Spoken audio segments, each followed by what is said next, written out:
This is the video review of the Viliv N5. I've had it for about a day or so. I believe I got it on either Thursday or Friday, so I've had it about 3 or 4 days. And I figured I'd go ahead and make a quick review of the device. I'd like to start out with a couple cons that I noticed about the device while comparing it versus the S5, which is the model it was kind of designed to replace or be better than. And the first one is actually the speaker quality. In my unboxing video I commented that I suspect the speakers were not very good compared to the old version. So I figured I'd go ahead and give a test. Now forgive me for how loud it will be on the S5 because of the camera's microphone where it's placed. Alright, this is the same song. It's called River's Fantasy. It's a techno song. Forgive me because I like techno. And this is the intro.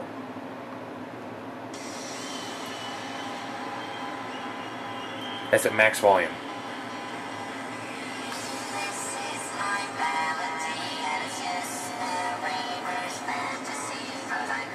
Okay, now we'll show the S5 max volume as well, the same song.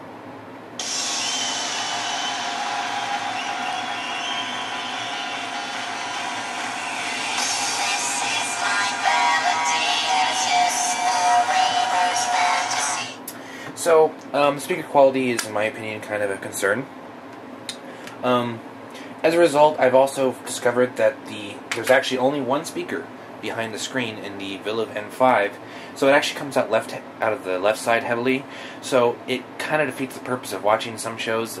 You lose some of the stereo sound, it all down mixes to mono unless you plug in headphones. So expect to use headphones with the N5, at least. Another con that I picked on this particular device is the camera placing. It is great for Skype. It's handy because of the device size. However, typically you would have it very close to you, and the camera won't see you at all. So you end up having to hold the device a lot further away from you, usually at a point where it's hard to see. I usually like it about a foot away from my face.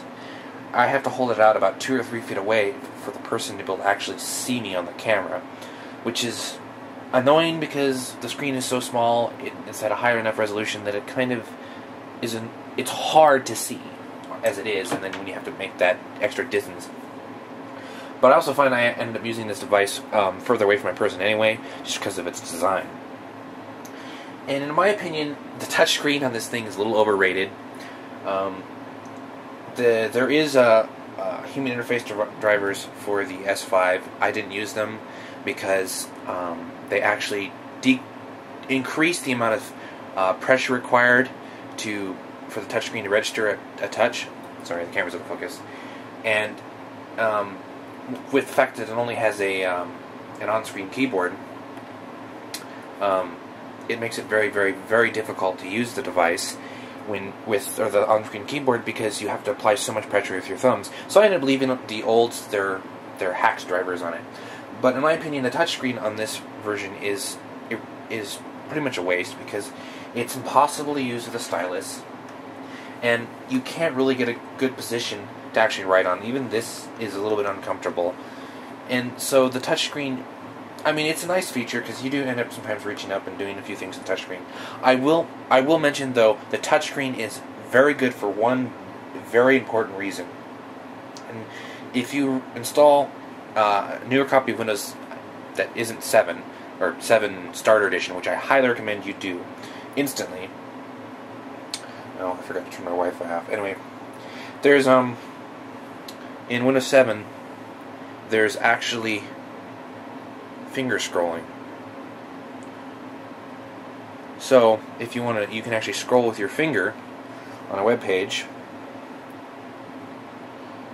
That is, if I could ever load a web page, because the device is actually not detecting any access points. Anyway, but you get the idea. Actually, I could probably do it in well, actually, that's not too important.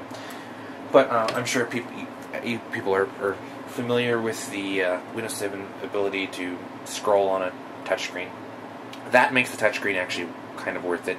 But in my opinion, the touchscreen is a little bit overkill. The optical mouse on this thing works really, really well.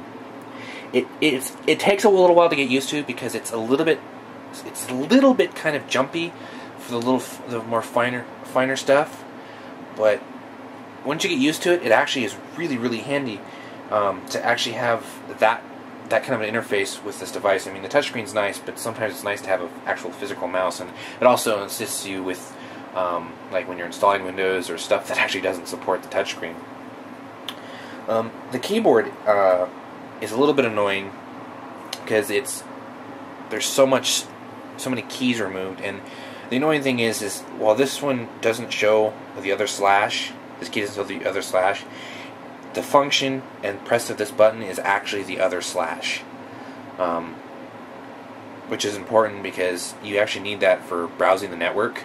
When you type in a computer name, it's the other slash, and this is, I believe this is the one you type for the hyperlink.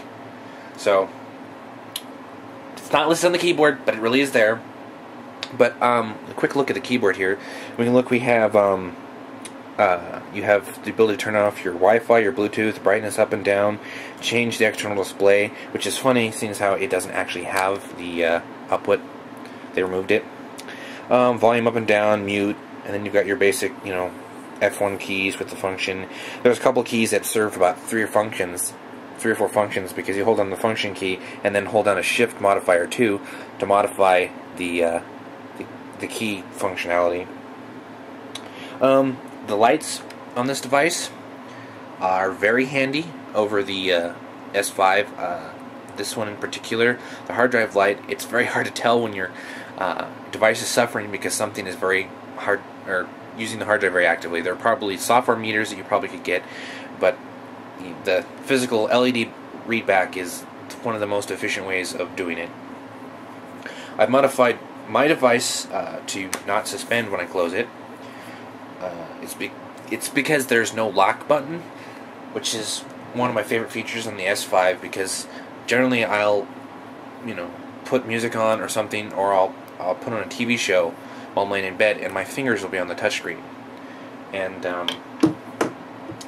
when your fingers are on the touchscreen and you have a lock key, it starts, minimizes, pauses, all sorts of bad things, which is kind of a bummer on this device. But the main reason why I like the lock key though the most is because I generally leave this device running sometimes when it's in my pocket, like when I'm listening to music or something. So it is handy to be able to close the device, have it not stand by, which is really easy modification.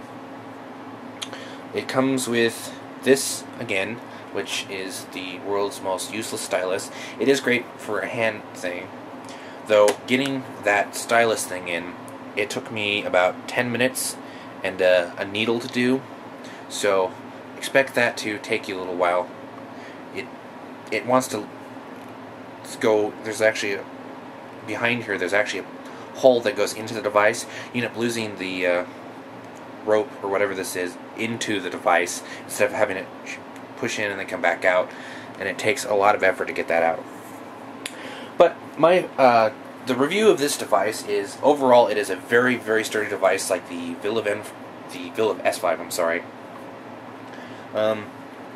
The battery is actually a different size, because the device is actually physically larger. It still has the one USB port, but they removed the host port for a micro SD port. And one thing I did mention on the unboxing video, which I got wrong, was that the chargers were the same. They are not the same, actually. The ports are actually different sizes. The N5s is actually smaller than the the N5s is actually smaller than the S5, so you can't plug it into the other one anyway. And then, as you can see, this one has the S5 has a display port, still has a USB and the host port originally. So all in all, I'd say the N5 is well worth the money. I haven't actually tested the microphone yet on this device. I've tested the camera, tested the keyboard, tested the screen, and it does do the high definition decoding. I would recommend, though, to get Home Premium for the device, because the touch features are actually kind of a benefit, like the scrolling and whatnot does kind of help.